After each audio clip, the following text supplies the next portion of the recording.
Hi friends. நம்ம எல்லாருடைய வாழ்க்கையிலையும் ஏதாவது ஒரு காலகட்டத்தில் மனசு ரொம்ப காயப்பட்டு வலி ஏற்பட்டு அதுலேருந்து வெளியே வர முடியாமல் ரொம்ப கவலைப்படுவோம். எப்படி வெளியே வரணுன்னே நமக்கு தெரியாது. அவ்வளோ மனசில் துயரங்கள் துக்கங்கள் எல்லாமே நம்மளுக்கு அழுத்திட்டு இருக்கும்.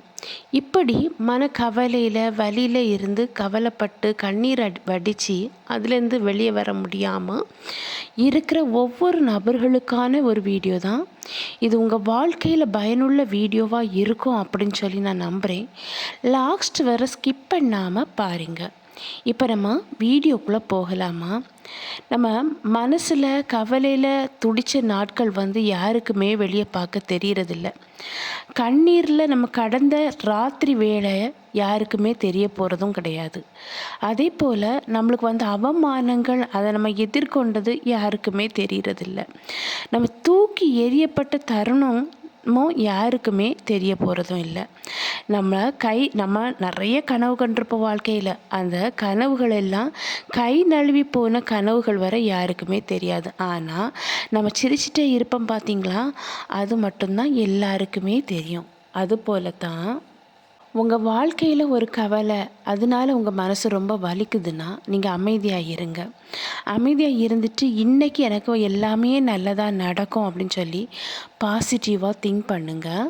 அது போலவே மனக்கவலை அந்த வலி எதனால் வரும்னு பார்த்தீங்கன்னா, ஏதாவது ஒரு தோல்வி அடைஞ்சால் நமக்கு வரும். வெற்றியை விட தோல்விக்கு பலம் அதிகம். வெற்றி நம்ம சிரித்து மகிழ வச்சுட்டு போயிடும். ஆனால் தோல்விங்கிறது சிந்தித்து வாழ வைக்கும். அதனால் ஒரு தோல்வி வந்திருக்குன்னா நீங்கள் இதில் சிந்திக்க தொடங்குங்க. கண்டிப்பாக இந்த தோல்வி உங்களை வாழ வைக்கும். அதுக்காக நீங்கள் அழுது புலம்பிட்டு இருக்காதீங்க. அது போலவே சில டைம் பார்த்திங்கன்னா, சில இடத்துல நம்ம யாருமே கவனிக்கப்படாத ஒரு குப்பையை போல தான் இருப்போம். அதுவரை சில டைம் நல்லதுக்கு தான் அப்படின்னு நமக்கு தோணும். நம்ம இப்போ கவலையும் கண்ணீருமா இருக்கிறோம்ல, அதுக்கு காரணம் என்னன்னு பார்த்திங்கன்னா, தெளிவற்ற சிந்தனை வாழ்க்கையில் பல பிரச்சனைக்கு காரணமாக இருக்குது. அதனால் எந்த ஒரு முடிவும் எடுக்கும்போது சிந்தித்து செயல்படுறதுக்கு நம்ம பழகிக்கணும். அதே போல் தான் ஆடம்பரத்தை பற்றி நமக்கு தெரிஞ்சுக்கணுன்னா கண்டிப்பாக ஒரு காலத்தில் நம்ம ஏழையாக இருந்திருக்கணும். அதே போல் தான் ஒரு வெற்றி நமக்கு கிடச்சிருக்கு அப்படின்னா அந்த வெற்றியின் மகிழ்ச்சி நல்லா க்ளீனாக தெரியும்னா கண்டிப்பாக பல தோல்விகளை நம்ம கடந்து வந்திருக்கணும். அப்போந்தான் அந்த வெற்றியிலுடைய சந்தோஷத்தை நம்ம முழுமையாக அனுபவிக்க முடியும். அதனால உங்கள் வாழ்க்கையில் ஏதாவது ஒரு தோல்வி வந்திருக்குன்னா அது நல்லதுக்கு தான். இது இப்படி போனால் நமக்கு தோல்வி வரும் அப்படின்னு சொல்லி நமக்கு இனி தெரியும் இல்லையா? அதனால் அதை கடந்து சென்று ஒரு வெற்றி கிடைக்கும் போது தான் அதுக்கு அருமை நமக்கு ரொம்பவே தெரியும். எதை குறித்தும் கலங்காமல் எல்லாம் நடக்குது எல்லாமே நன்மைக்கு அப்படின்னு சொல்லி ஒரு புரிதலுக்குள்ளே நம்ம வரணும். நம்ம ஒவ்வொருவருடைய வாழ்க்கையிலையும் சந்தோஷத்தில் கை குலுக்கக்கூடிய 5 விரலை விட கஷ்டத்தில் நம்ம கண்ணீரை தொடச்சி விடுறாங்க பாருங்க, அந்த ஒரு விரல் மட்டும்தாங்க மேலானது. நம்ம மனசில் எவ்வளவுதான் கவலை இருந்தாலும் அடுத்தவங்க கண்ணீருக்கு மட்டும் நம்ம ஒருபோதும் காரணமாக மாறவே கூடாது. அந்த பாவம் நம்ம அடுத்த ஜென்மத்தை வர தொடரும். நம்ம கண் வெளியே பார்க்குறதுக்கு தெரியும், ஆனால் இதயம் வெளியே பார்க்குறதுக்கு தெரியறதில்ல. அந்த வெளியே இருதயம் பார்க்குறதுக்கு தெரிஞ்சிருந்தா அங்கே பல ஏமாற்றங்கள் தான் நம்ம இருதயத்தில் நிரம்பி இருக்கும். வாழ்க்கையில் எத்தனையோ ஏமாற்றங்களை நிறைய பேர் பார்த்து கண்ணீரோடு தான் வாழ்ந்துட்டு இருக்காங்க.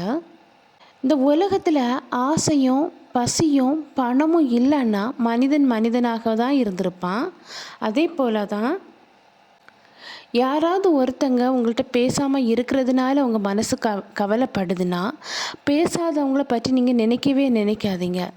அதை விட்டுட்டு பேசுவவங்ககிட்ட போய் சந்தோஷமாக பேசி பழகுங்க.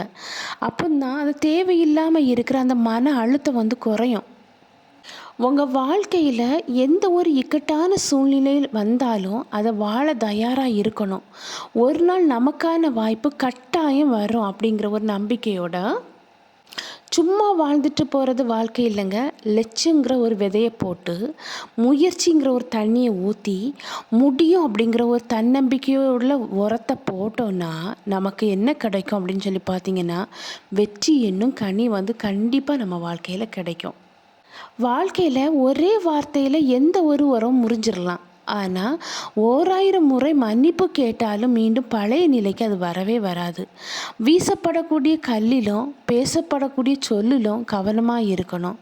கல் உயிரை தாங்க கொல்லும், சொல் உயிரோடு கொண்டுட்டு போயிடும். நெஞ்சில் பட்ட உண்மையை நேராக பேசிடணும். அது கசப்பாக இருந்தாலும் பரவாயில்லைங்க, ஆனால் மறைச்சி பேசுவாங்க பாருங்கள், அதுதான் கொடியதுன்னு சொல்லுவேன். இழந்து போன இடத்த வர பிடிச்சிக்கலாங்க, ஆனால் இழந்து போன நேரத்தையும் காலத்தையும் ஒரு நாளுமே பிடிக்கவே முடியாது. பக்குவம்னு அங்கே என்ன தெரியுமா? புரிந்து கொள்வதோ புரிய வைப்பதோ இல்லை, வாயை மூடிட்டு தன்னுடைய வேலையை பார்க்குறது தான் சிறந்த பக்குவம் அப்படின்னே சொல்லலாம். அர்த்தமில்லாத சில சண்டையினால தான் அர்த்தமுள்ள 1000 சந்தோஷங்கள் தொலைஞ்சு போகுது வாழ்க்கையில். நம்ம வாழ்க்கையில் நம்ம உயர்ந்த இடத்த அடைஞ்சாலும் நம்ம தொடங்கிய இடத்த ஒரு நாளுமே மறக்கவே கூடாது. அது போலவே கழுகுங்கிற ஒரு பறவை வாழ்க்கையில் அது பறந்துட்டு போயிட்டே இருக்கும். அதில் எத்தனை தடை வந்தாலும் அது தனக்கு உள்ள இறைக்கு மேலே உள்ள கவனத்தை மொத்தம் சிதறாமல் அது எப்படியாவது அந்த இறை எடுக்கிறது வர அந்த லெக்கை நோக்கி பயணிக்க தான் செய்யும். அப்படி பயணித்து வெற்றி பெறும். கழுகிடம் இருந்து தாங்க கற்றுக்கொள்ளணும் விடாமுயற்சியும் தன்னம்பிக்கையும்.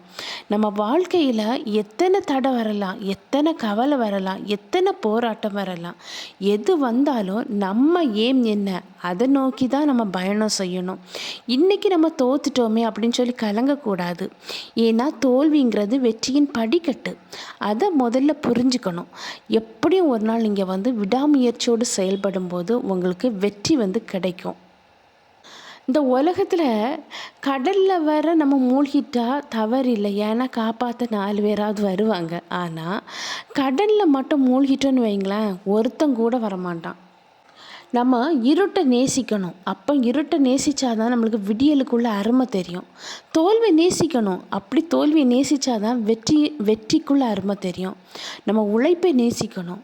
உழைச்சாதான் நமக்கு உயர்வு வரும். நம்மளே நேசிக்கணும். நீங்கள் உங்களை நேசிங்க, உலகம் உங்களுக்கு புரிய வரும். எல்லாரும் ஒரு கஷ்டம் வரும்போது, ஒரு கவலை வரும்போது, ஒரு மன துயரம் வந்த உடனே அடுத்தவங்க ஹெல்ப் பண்ணுவாங்க அப்படின்னு சொல்லி நம்ம ஓடிட்டு போயிட்டுருக்கோம் இல்லையா? அப்படியெல்லாம் அடுத்தவங்க ஹெல்ப் பண்ணுவாங்க அப்படின்னு சொல்லி யோசிக்கவும் கூடாது. அதே போல் மனசில் ஒரு வலி வந்த உடனே அழுவோம். அப்படி அழுது முடங்கி போயும் இருக்கக்கூடாது. நீங்கள் இப்போ அழும்போது ஏதாவது பிரயோஜனம் உண்டா? ஒரு பிரயோஜனம் கிடையாது. அதனால் அந்த அழுகையை நிறுத்திக்கிட்டு உங்களுக்குள்ளே ஒரு ஆற்றல் இருக்கு, அதை தேடுங்க. அந்த ஆற்றல் உங்களால் எந்த ஒரு பெரிய பிரச்சனையும் கடந்து செல்ல முடியும். அதுக்குள்ள சக்தி உங்களுக்குள்ளே இருக்குது, அதை தெரிஞ்சுக்குங்க. நீங்கள் அடுத்தவங்ககிட்ட போய் ஹெல்ப் பண்ணணுன்னு மட்டும் ஒரு நாளும் யோசிக்காதாங்க. இதை கடந்து செல்ல இந்த ஒன்றே நீங்கள் நினைச்சாலே போதுங்க, உங்களுக்குள்ளே இதை கடந்து செல்லக்கூடிய பவர் எனக்கு இருக்குது, சக்தி எனக்கு இருக்குது. நான் கண்டிப்பாக இந்த கஷ்டத்தை நான் கடந்து செல்லுவேன், இந்த மன வலியை நான் கடந்து செல்லுவேன், இந்த கவலையை நான் கடந்து செல்லுவேன், இந்த கவலையை நான் சந்தோஷமாக மாற்றுவேன் அப்படின்னு சொல்லி விடாமுயற்சியோடு செயல்படுங்க. கண்டிப்பாக வெற்றி நிச்சயமாக கிடைக்கும். நடக்குது உங்கள் வாழ்க்கையில் எது நடந்தாலும் அது நன்மைக்கே அப்படின்னு சொல்லி நீங்கள் அந்த பாசிட்டிவான எண்ணங்களை கொண்டு வாங்க. எது நடந்தாலும் உங்கள் வாழ்க்கைக்கு நன்மையாக தான் முடியும். அதனால நீங்கள் கலங்காதீங்க. கலங்கி போய் உட்கார்ந்து இருந்தீங்கன்னா கண்டிப்பாக உங்கள் வாழ்க்கை கஷ்டத்துக்குள்ளே வரும். எது நடந்தாலும், எந்த ஒரு கஷ்டம் வந்தாலும், எந்த ஒரு இக்கட்டான பிரச்சனை வந்தாலும் நான் கடந்து செல்லுவேன் அப்படின்னு ஒரு பாசிட்டிவாக யோசிங்க. கண்டிப்பாக கடந்து செல்லுவீங்க.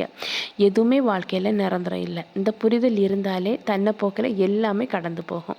ஓகே ஃப்ரெண்ட்ஸ், இந்த வீடியோ உங்களுக்கு பயனுள்ளதாக இருக்கும் அப்படின்னு சொல்லி நினைக்கிறேன். நான் நெக்ஸ்ட் வீடியோவில் உங்களை மீட் பண்ணுறேன். அதுவரை பை, see you.